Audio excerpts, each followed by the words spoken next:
Hi guys, I started listening to a seminar called How to Be a No Limit Person by Dr. Wayne Dyre, and I actually got the idea from the entrepreneur Sarah Blakely from Spanx, who has listened to his cassettes, the seminars, while she was a teenager, and that it really impacted her life. And I thought that was really interesting because she really does seem like such a no limit person in the way that she approaches life, and is just so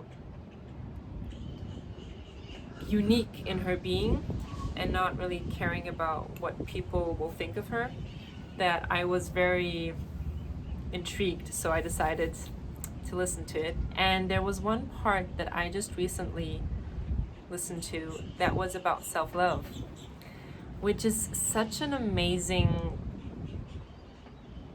thing, because I must be honest, I think I've only really started to think about the importance and the concept of self-love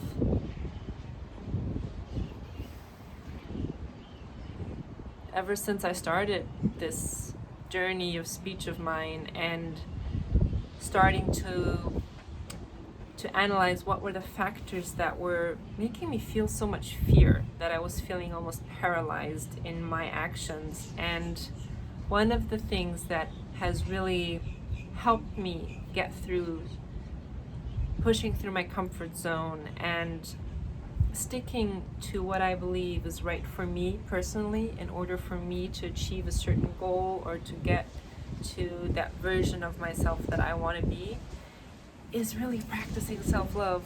So important. And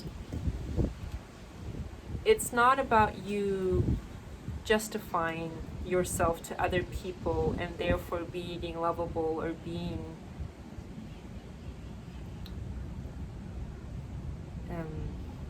of having the right to be loved by others and justifying why you love yourself. It's not about you explaining it to other people. It's more of something that comes from within, and that should not need an explanation, and that should not, most importantly, and which I think is very important to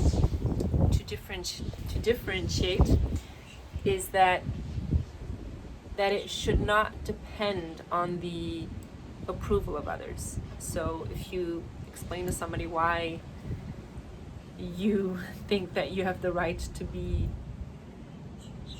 to feel self-love, or why it is that you're on the right path, it's important that you don't expect other people to agree or to even clap for you.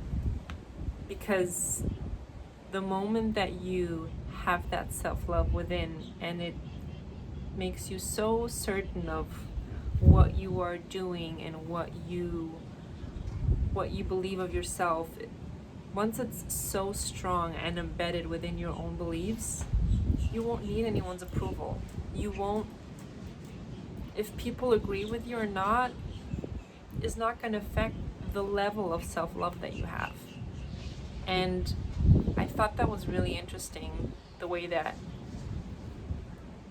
Wayne Dyer put it, because it just made so much sense. And I think we often forget that we often notice that we feel pulled towards somebody and we don't really know why, and then we say, oh, it's because they're confident. But I noticed that a lot of the times, in my case at least, it's because that person has such a great self-value and self-love, and isn't afraid to stand up for it and to demand certain things in order for that person to be able to practice self-love, that it